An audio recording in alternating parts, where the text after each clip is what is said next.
Welcome to Ashley On, your one-stop podcast where we talk about health and wellness, spirituality, and all things new. Stick around as we delve deep into innovations to support a better world.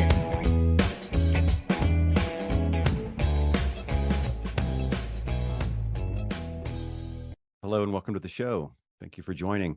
Today's show is with Dr. Lauren Cielo. Dr. Cielo is a clairvoyant healer and teacher from San Diego, and he's been featured often on Gaia TV. We're excited to speak today because we talk a little bit about the soul contract and how that fits into our journey here on Earth. What does ascension mean? We talk about the chakras and energy flow, and the concept even of deja vu. It's a very interesting program, and I hope you enjoy the show. Thank you. As always, this show is brought to you by packedwithlife.com, your source for functional mushrooms. Lots of great information there and links to awesome products that support natural healing, new neuron growth in your brain. Think about that for a second. Growing new neurons, probably a pretty important thing to do. Lowers inflammation and provides natural energy without caffeine. Just so many benefits to functional mushrooms like lion's mane, cordyceps, chaga, turkey tail, those sorts of functional mushrooms. So check it out now at packedwithlife.com. Hello, Dr. Lauren Cielo. Thanks for joining us today. Oh, it's my pleasure. Thanks for inviting me. It's so nice to meet you. Did I get your name correct? It's Cielo. Cielo. Thank you. Yeah. Got it. So I was excited to talk to you. I saw you on a program on Gaia. Oh, yes. Thank you for watching. Yeah. Yeah. And was really impressed, and just it piqued my interest. And I talked to different folks about all kinds of things on this show. And the concept of your soul contract really got my attention. So I wanted to talk to you about that. And but before we get into that, I would love if you could just give an introduction of yourself and Sure. and kind of what you're up to, and tell people about what you do. Okay, I sure will. Well, I started as an engineer. On Monday through Friday, I was an engineer. Saturday and Sundays, I was exploring spiritual things, I think. And I think I was 44 years old, and I was at a Whole Foods market, an organic market, if the listeners don't know about Whole Foods. And I noticed up on the bulletin board a flyer for a psychic institute. And I thought, well, that seems weird. First of all, I didn't know you could learn to be psychic. So I, sat there and looked at the flyer for a while, and they were advertising like a free open house so you could learn more about the program. And I thought, well, there's nothing on TV that I watch. This is way before we had streaming platforms, so you had to watch your shows when they were on. So I didn't have anything going that night, so I decided to go. And I ended up spending about 2 years there. I took the beginning program, the advanced program, and then the teacher's program, and then I taught for a while there, here in San Diego, California. And I had no idea that I would leave engineering to be a professional psychic. I mean, it's just out of the realm of my, possibilities. Also, when I tell that story, I also absolutely realize that if I would have known that I would have left engineering if I went to that class, I wouldn't have went. I was 44 years old. You don't change careers at 44. Yeah. So, I was thrust into the psychic world, and really what happened was, while I was being trained, the thing I liked was high-tech startups, trying to roll the dice to become a millionaire if you went public, right? Right. Well, anyway, the startup that I was at, you could tell that it was going downhill quick. So I knew I was going to be unemployed, and I thought, you know what? Maybe I'll just try to make a little extra money on the side until I get my next engineering gig. And I just never had to go back, once I started doing professional readings. So that's kind of my, I guess my career story. But if your listeners ever do watch me on Gaia, I have to tell you a more personal story. So if you were to see the first shows, I'm very much a very butch looking woman. And between the first show and now, I have transitioned. So if you again, depending on which show you see, you might perceive me a little bit differently. So we got that out of the way. So I think. Oh, and then well, I'll let you continue if you were going to go into contracts or where you want to go. No, well, it's really thank you for that. That was great. And so I'm just really interested in, so you were 44 when you discovered you had this. Did you have any, as a child growing up, did you have anything where you were like, you look back and you think that there was some signs of this No, capability? no, and I was such the odd man out in class, right? Here I am, an engineer, and these people are, I always say it at the on our breaks, when I'd hear the other students talk, they're like, "Oh yeah, my grandfather came to me when he died. Nobody knew it yet, and I was talking to him when I was a kid. And oh, when I was a kid, I talked to the fairies up in the trees." No, I played war and I beat up boys. That's what I did when I was a kid. So no, nothing out of the ordinary whatsoever. Mm-mm. Okay. So how, I guess, how did tell us about your training then, like when Yeah. you went there, like what was that like? Yeah. Well, again, I went into it, I like to say fat, dumb, and happy because I had no idea that I was is going to shift my career. So, I just sat in the back, didn't ask too many questions, I did find it very thought-provoking though. And it is called a clairvoyant program, but I learned way more than that. What I think I've learned is a working model of how the universe works. That's what I think I've learned. And what I like to do is, well, this sounds silly, but I'm gonna say it anyway. That never stops me. What I Good. feel like I'm doing sometimes is energetic experiments to test that model and really try to break it. Try to see, oh yeah, this is just a bunch of hogwash. This isn't true. I'm going back to engineering. But on a personal level, it changed me in so many ways. I think when I look, of course, probably a lot of people say this. Looking back at who I was, I didn't even I wouldn't even recognize that person now. You know, I I think if I had to pin it down, if I had to say one thing that the training did for me besides change my career, is it gave me my power back because the idea of soul contracts, what it does is it puts your higher self, your soul, in the driver's seat. So there's not some outside deity who's counting every hair on your head, and I is, haven't. yeah, and is writing your fate. Everything that we experience is co-created. Our higher self is the one that creates it. So that, based on the life that I had had, that really made a big difference to me. I could no longer be a victim. Okay. So I've just got so many questions. Okay. I'm trying to figure out how to focus it. So do you, I was wanting to get into the soul contract, but I'm really intrigued with this training because, like, Oh, how do you do that for folks now? Do you help people? yeah. Yeah, I've been teaching for 16 years now. I've 17 years maybe. It's all on Zoom. And I kind of teach it the way I was trained, where there's a 6 month beginning program, a 5 month advanced program, and then there's a 6 month graduate program where you do learn how to teach it if you want to, start training people. But there's a lot more involved in that. I'm just revamping it now. And what my intention is, you've just taken a year's worth of psychic training. Now, what are you going to do with it?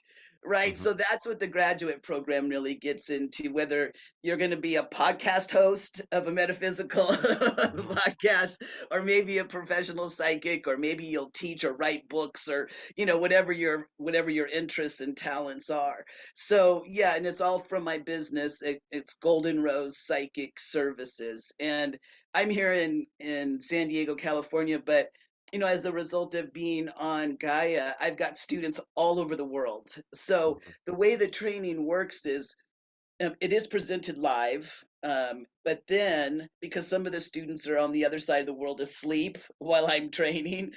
so everything gets pushed up to a learning management system on the internet. So all the audios, the notes I'm teaching from, like that, so people can keep up with the program even if they're not able to attend live.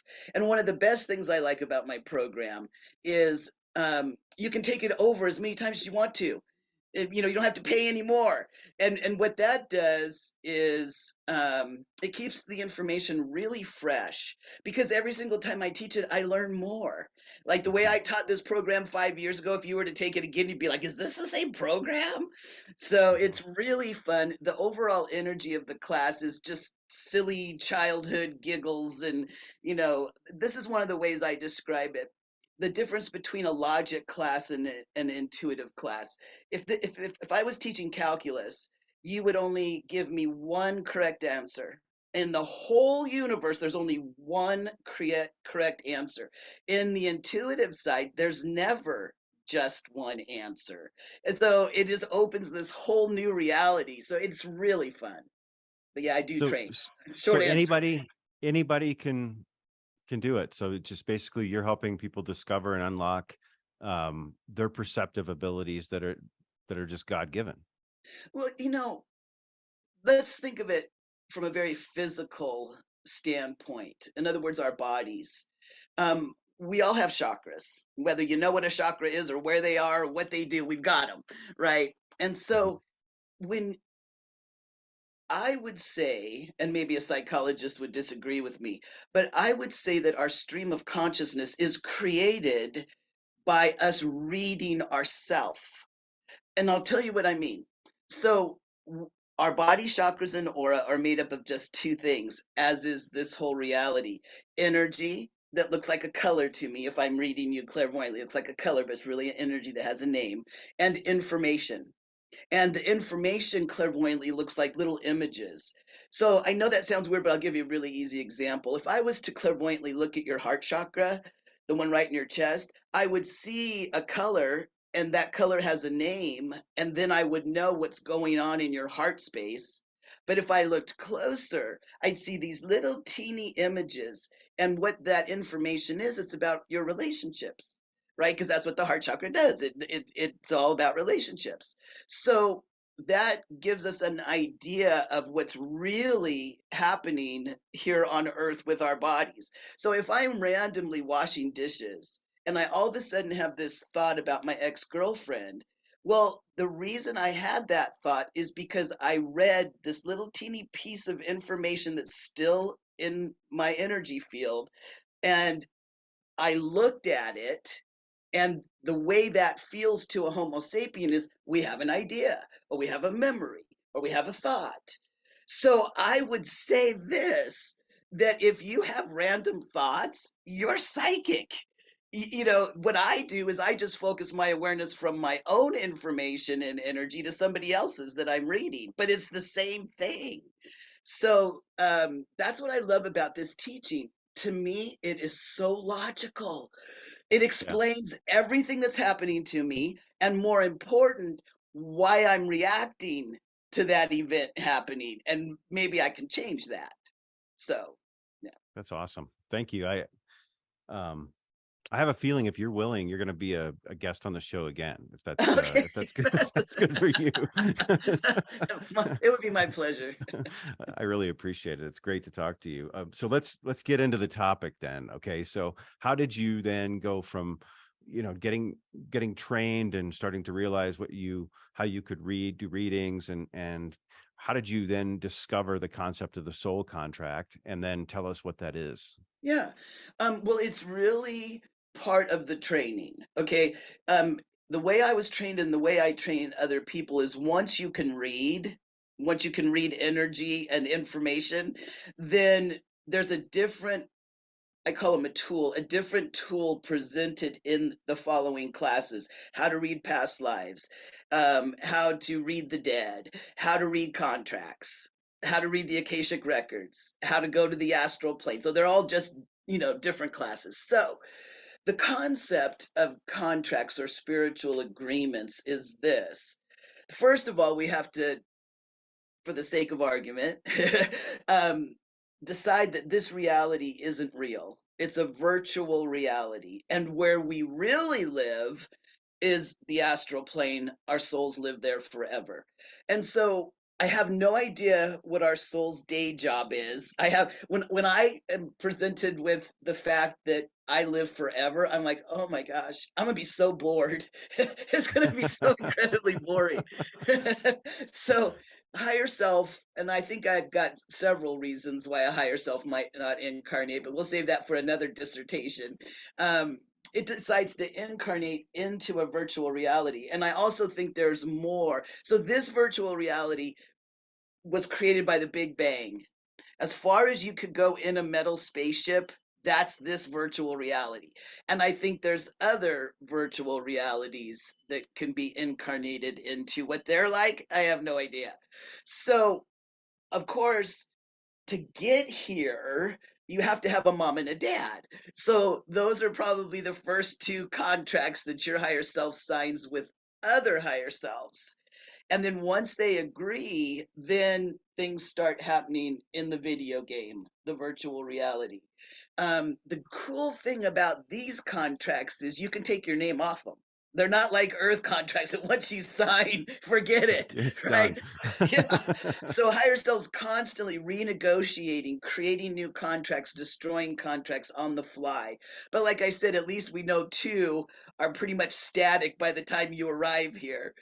So um so there's even it's micro and macro. So this entire video game has a group agreement, like if there's going to be a global pandemic or not, right? Every single higher self on the astral had to sign off on the global pandemic before it could happen. So it's not a democracy over there. It has to be unanimous in those kind of contracts.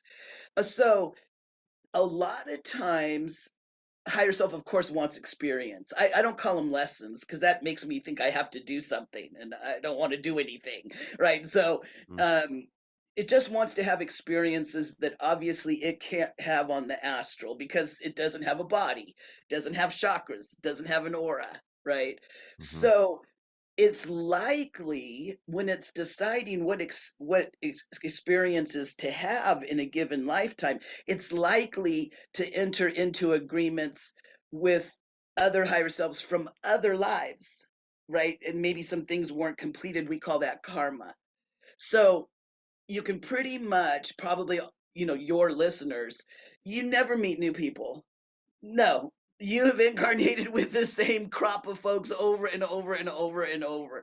So the contracts say what will happen, but the energy and information in our body, chakras, and aura decide how we react to that event. So higher selves are amoral. They have no morals. They have no ethics. They just want to have experiences. So every single time when we incarnate, that reality comes with a set of codes, right? This is good, this is bad. And that's what our whole child rearing was about. This is good, this is bad. But higher selves don't see that. Even to the extreme, when I'll just use an example I use with my Claire students, the Jesus Judas contract. Right. So here you are, a higher self on the astral, and you're looking down into this video game and you go, hey man, there's a prophecy in that video game. There's a guy who's gonna, come on the back of a donkey with a bunch of palm leaves, and he's gonna get crucified and he's gonna resurrect, and yay, I want to play that part. But when I look at the prophecy, I need someone to kiss me for a bag of silver. So when I'm negotiating with all the other higher selves, when I finally get somebody to agree to be Judas to my Jesus, then that person, that higher self, realizes they're going to be hated for most of history. So who's likely to sign that? The higher self that loves my higher self the most. So really, your worst enemy in the video game is the higher self that loves your higher self the most on the astral.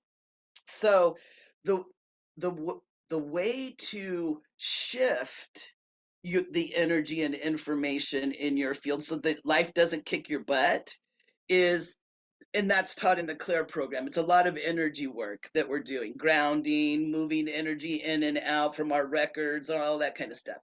So what I try to do is I try to ask my guides to go talk to my higher self and to update all my contracts for today. Look at them again, make sure that's what you want to experience.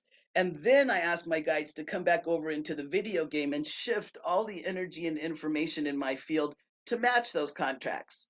So hopefully, when these events happen, I'm right in line with them, right? Whatever it could be, whether I have been taught that it was good or bad, I'm going to do it. So I tell my students this: if I was a serial killer, I'd be a really good serial killer. So really, so that kind of gives us context for our own lives, right? About, if you can buy in that, there's not a deity doing something to you, but it's your own self, it's your own higher self. And maybe to make life a little bit easier, you might try to align to those contracts from a, a psychic client perspective. The idea of contracts is, people book when they're like, why is this happening to me? And so I know why. I'm gonna read the contract. I'm going to tell you exactly why your higher self thought this was a super good idea, even though you don't think it is. And so I read in both worlds, right? So I'll talk to the higher self, look at past lives, contracts, the records, all of that. But then I'll also look at your energy field over here on the earth side. Because let's say you want a pony. You are absolutely sure you want a pony. You live in the inner city. There's no room for a pony, but your grandmother raised you. She had a pony as a child, and you've just always wanted one. So I ask your higher self, you going to have a pony? No, no pony.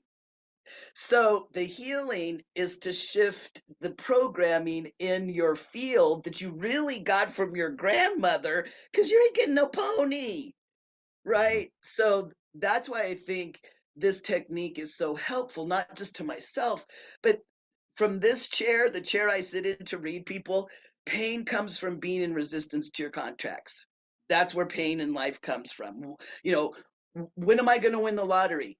Your higher self finds no benefit in a lot of money. Otherwise, you just find buried treasure. It'd be in your basement when you bought the house, right? Yeah.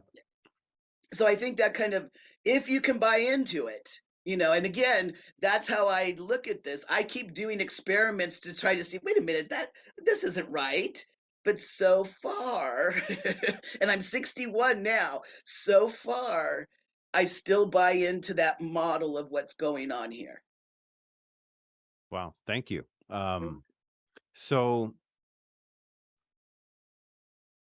yeah, there's again so many questions. I guess let's focus on the area of how to update the contracts and and change things, so to speak, one way or the other. Like how do you do that?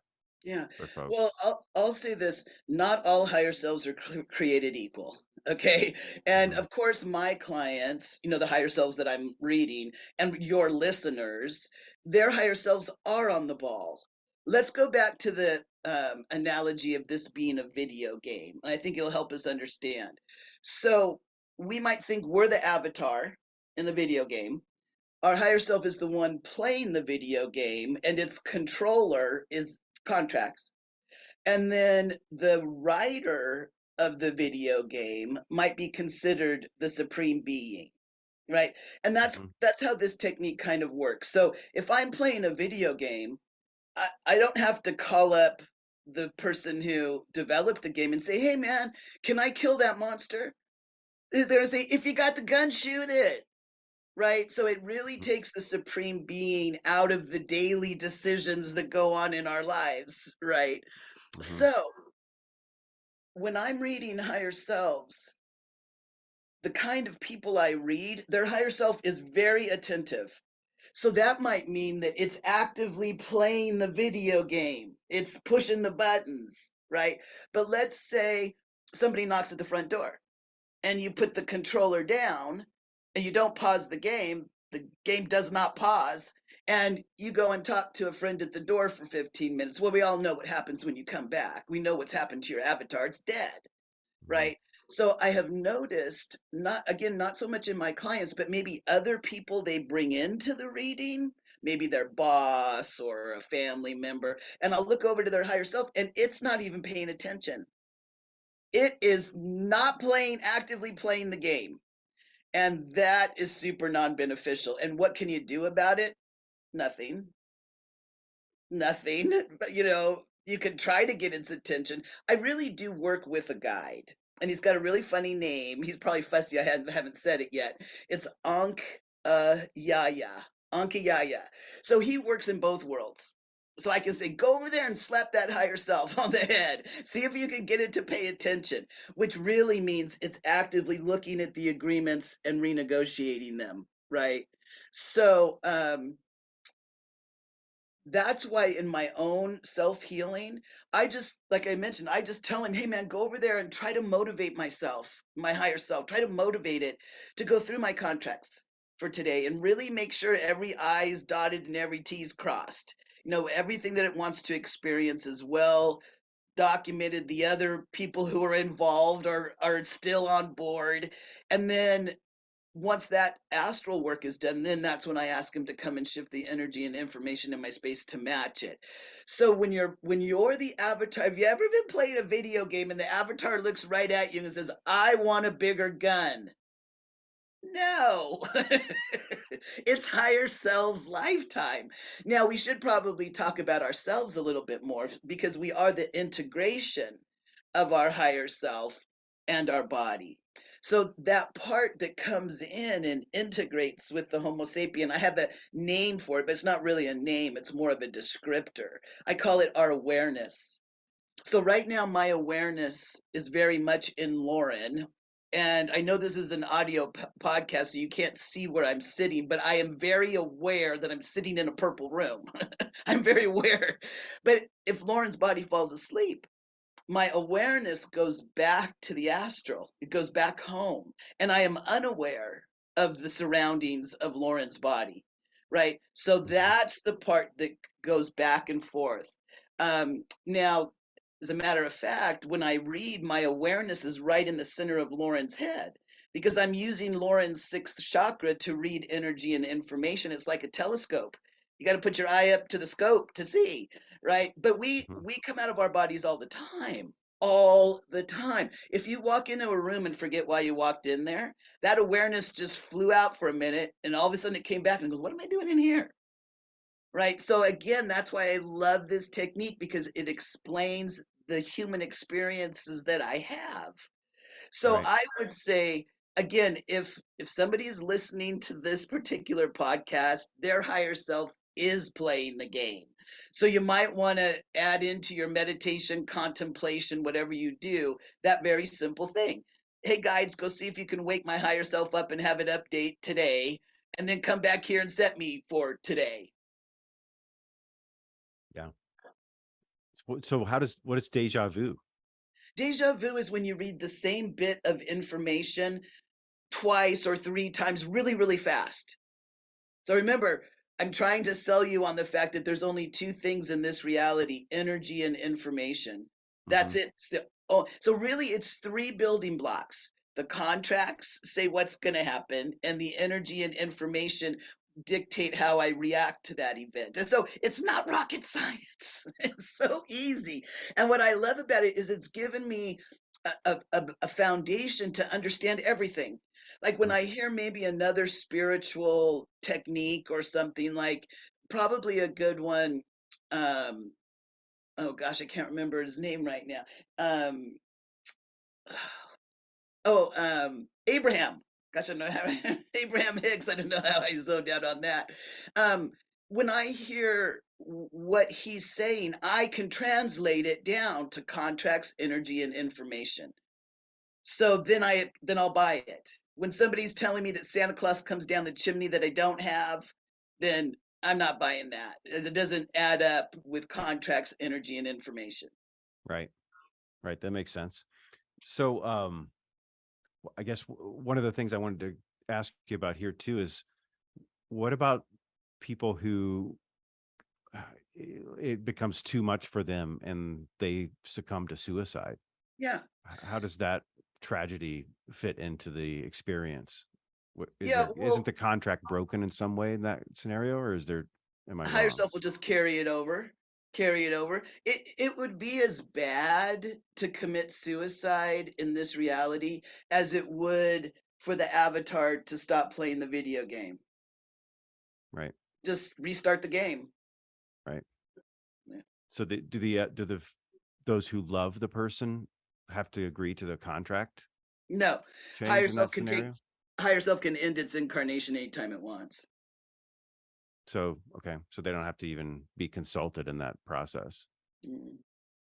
Interesting.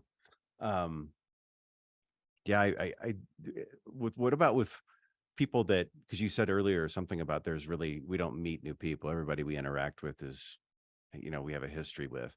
I have, there's a group of 7 of us, like, who are very, very close friends, and we've been friends since like middle school, and it's very rare, right? And we've stayed in touch. Um, what can you share about something like that? Like what did our higher selves and what kind of contracts were in place for us? Because not a lot of people do that, right? And Yeah. we all make the effort to stay close. Well, in your case in particular, this is one of the few times that you all do come together. Yeah. Yeah, some of you will come in and then others won't have incarnated. So that might be a general answer, but that's specific to you because Right. your higher selves just told me, like, yeah, we don't do this often, so we're gonna hang out big time. Yeah, so that might be one reason. You know, Interesting. yeah, I know. I Yeah. learned so much from higher selves. Yeah, Yeah. So are you like talking to my higher self I now? I mean, did. are you? I did. I asked all 7 of you guys, why you're so close? Oh, because we never take the same bus. We're never on the same plane. I have to ask you, have you watched the movie Tag? Oh yeah. Yeah, It's because when brilliant. you said 7 friends from middle school, I'm like, oh my gosh. It's a brilliant movie. Yeah, but we've all talked about that. That's great. Um, so what about the concept of ascension? What Yeah. does that Oh gosh. mean in I'm this? so glad you asked. Okay, so the astral plane has levels, and the frequencies go higher the higher you go. Mhm. And higher selves can go anywhere on the astral plane they want to, any level of it. For me, for some reason, it reminds me of our high school quad, where you got the stoners over there, the surfers over here, the jocks, the brains, right? And then you can go to any group that you want. I mean, there's not like there's a fence around them, but you are going to feel more comfortable in a certain group. So that's kind of how I feel about moving up and down the astral plane. So the video games that the higher self can incarnate into have those same frequencies, right? There's video games for all levels of player. Maybe you can think of it that way. Mhm. So, um, and again, it's not real. To our higher self, these are not real realities. So if let's say higher self hovers, there's like, I don't know if I said there's 12. So let's say higher self usually hangs out about 3 or 4, and it's thinking about going up to 5 or 6, but it doesn't really know what's there. So what would be a logical thing to do? Play a video game at level 5 and 6. So it'll incarnate in a reality, a non reality that has that frequency. So it gets used to the higher frequency. I think I said this in one of the shows on Gaia. It's like a flight simulator, right? Nobody's going to let you pilot their jet until you practice on the simulator, right? Mhm. So the typical higher self incarnates in realities that are higher, or I should say non-realities that are higher.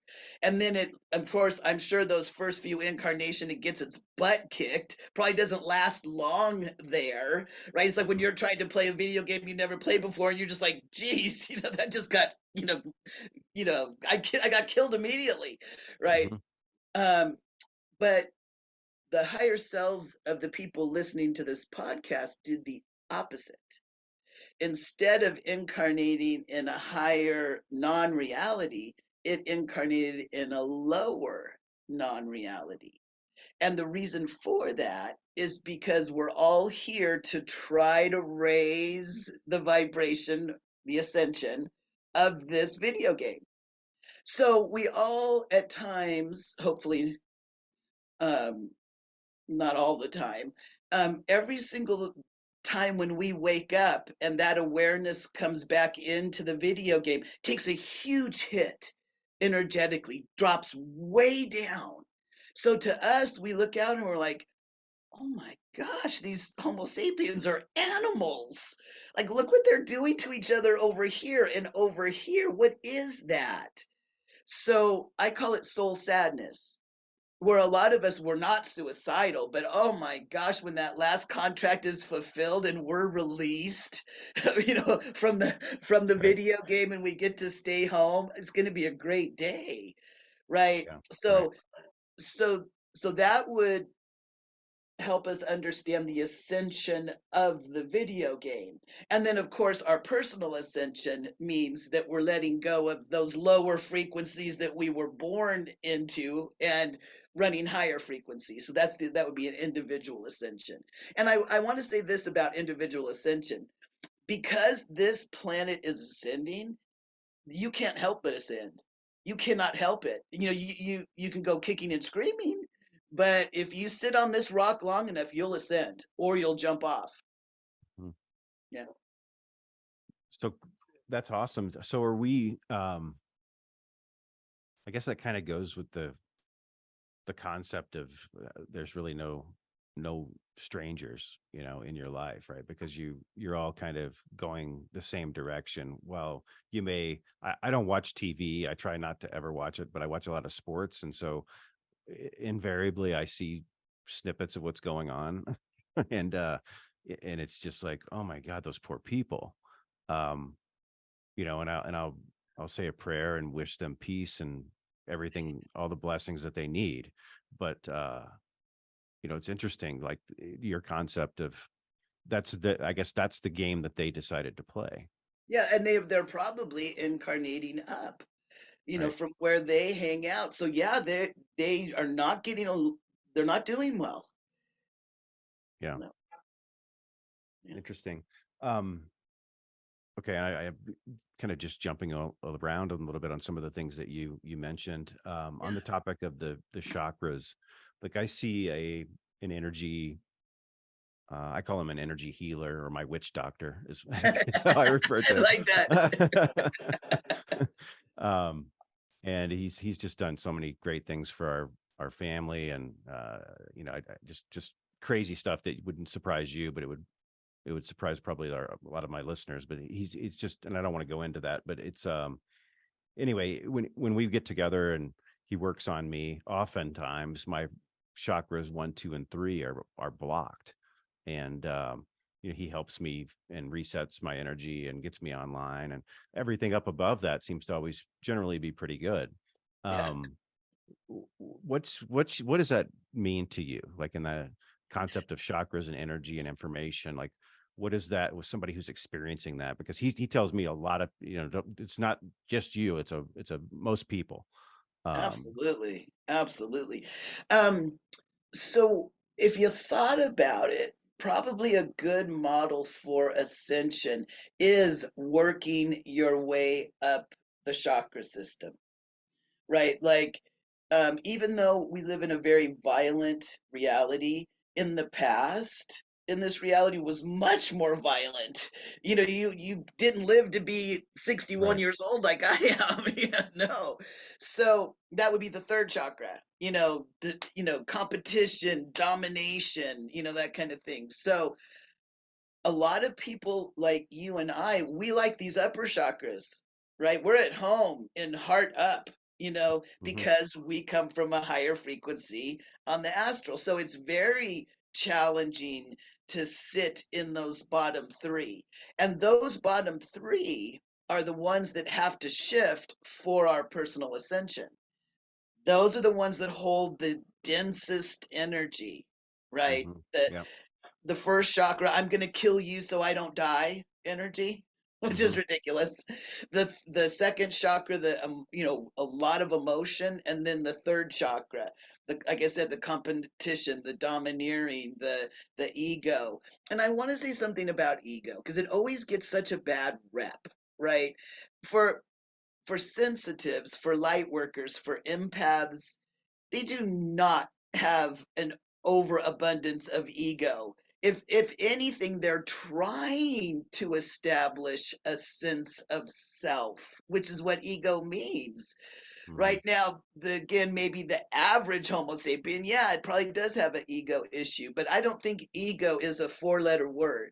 My students and my clients are just trying to love themselves, and that's where self-love sits, is in the third chakra. Mm-hmm. So um, if you were sitting in the first, second, and third, it would be like all those lifetimes where you killed a bunch of people, you died early. All the warriors we've been, where, like my housemate, we were talking, she goes, what do you think it would be like to be like one of those mafia guys, right? And somebody says something to you, you just shoot them. Just like, just shut up, boom, you're dead. Well, you wouldn't last long, but that is kind of like when you really sit in what that kind, I'd be like, oh my gosh, should I pull the trigger? Oh my gosh, what should I do? Oh my, I wouldn't just go, yeah, bang, bye. So there's something freeing about being that animalistic and just sitting in those lower three chakras, right? Mm-hmm. So live by the sword, die by the sword. But again, it is difficult and becomes um well, really so much of an enhanced experience when you're sitting up higher in the chakras, where it's not, you said something bad, so I'm going to kill you, and I'm going to wrestle with it. I'm going to be like, well, gosh, should I kill you? Would it be okay to kill you? Would somebody from your family kill me? That whole, enchilada. So I would think a lot of us who are light work, that's what I call a light worker, somebody that incarnated down, we do, I think, have a harder time with those first three chakras. Mm-hmm. Is there anything that we can do to help with that? I Yeah, mean, yeah. Um, well, energy work, whether you have somebody do it to you or whether you do it for yourself. And there's all kinds of ways, right? I used to do it through exercise. I still love I play racquetball and lift weights. I love it. But before I knew how to do energy work, I realized now that I was using that physicality to clear my space. Like I mm-hmm. would just run until anybody else who was in my space, like maybe friends or family, till they're like, this hurts. I'm going to unplug from Lauren. So I would just outlast them. Yeah. Okay. I guess maybe on a more of a personal level, when you discovered your psychic capabilities after going through the training, did that give you more confidence when you started to talk to your higher self and get to know your higher self, that the Well, transition was the right path for you? yeah, I think I had to forgive my higher self. As soon as I bought into this working model, I really had to forgive my higher self. I had to do a lot of energy work because I had a really hard time. My parents are Christian, and I was the perfect child. I never did any, I had an older brother, so I had a good role model. Everything he's doing, don't do that. It upsets mom and dad, right? And and I didn't have words, of course, because I was born in 1961. There was no such words as transgender or non-binary or anything. And you could look in the mirror and I could see what I was, right? Mm-hmm. So it was really, really difficult. And my parents, I've always been attracted to women, girls, females, and so that's what put the rift between us, is they thought I was gay. But again, I didn't have the words to tell them. What I said to them is, I don't like boys. That's what I said. Mm-hmm. So that put a big, from the perfect child to mom and dad don't even want to talk to me anymore. So that was huge. I was homeless. I was on drugs. Um, and so, and this is why I like the model, is that my higher self is created, once I forgave my higher self. Because I'll tell you, if some God had done that to me, I would never worship that God. How dare you? create me this way when I didn't, it wasn't something I wanted. Who would want that? Right. So the first thing in buying in is I had to forgive my higher self. And then again, as the energy and information in my field started to shift to not to what I was programmed to be, but who I really am, then it became easier and easier to forgive my higher self. So the question, or the question to transition or not, it was a long time coming, really a long time. You know, because of the way I was programmed, and maybe it was true, I don't know, it seemed so underground. Like people go to other countries and come back some other gender. It's just a seedy thing. It wasn't until Obamacare came in, and then all of the transitioning was part of your health care. But even still then, I had a hard time deciding. And so I'll tell you, it's so sophisticated what I did. So I just told my higher self and my guides, I'm like, okay, I've got to poop or get off the pot, right? One or the other. So just give me a sign. And I was driving and I was listening to You Have a Way with Words on NPR. And if you're not familiar with the show, people call in with, colloquialisms that their grandmother said, and the host and hostess tell you where the word comes from and all this stuff. So it's all about words. And I mentioned I'm in San Diego. So I'm driving probably to the gym. It's the only place I go. And this woman calls in and she says, I have a transgender son. We live here in San Diego, California. And her question wasn't even relevant. It had to do with pronouns, right? New pronouns like Z or whatever instead of him or her. But as soon as I heard that, I'm like, okay, that's it. I mean, come on. I hardly ever drive anywhere. Of course, I always listen to NPR when I am driving, but San Diego, California, transgender son, okay, made the appointment and did it. So that was... Wow, that's great. So that wasn't that scientific or that spiritual. Just like a normal Homo sapien, what should I do? Give me a sign. Oh, it's on the radio. Okay. Well, that's awesome. Thank you so much for joining the show and sharing. It's been great to talk to you and get to know you a bit. Is there anything that you'd like to share that I didn't ask that might be interesting? Oh gosh, I don't know. You really picked my brain.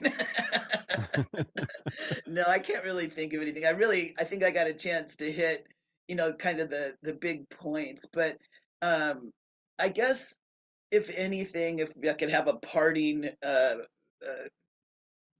statement, is you don't have to suffer. You really don't, right? Our higher selves are not evil. They just want to have experiences, and you can trust your higher self and find ways to align to it, right? To those contracts. And, maybe don't take life so seriously because you've had so many and you'll have so many more. Yeah, that's great advice. Yeah. Wonderful. Well, please hang on for a second. I'm going to stop the recording and I'd love to just chat with you briefly before I let you go. Okay, sounds good. Thank you. Thank you so much for joining. Oh, my pleasure. Thank you. As always, this show is brought to you by pactwithlife.com, your source for functional mushrooms. Lots of great information there and links to awesome products that support natural healing, new neuron growth in your brain. Think about that for a second. Growing new neurons, probably a pretty important thing to do. Lowers inflammation and provides natural energy without caffeine. Just so many benefits to functional mushrooms like lion's mane, cordyceps, chaga, turkey tail, those sorts of functional mushrooms. So check it out now at pactwithlife.com. Thanks for listening to Ashley on Nothing But the Truth for a Better You and Me.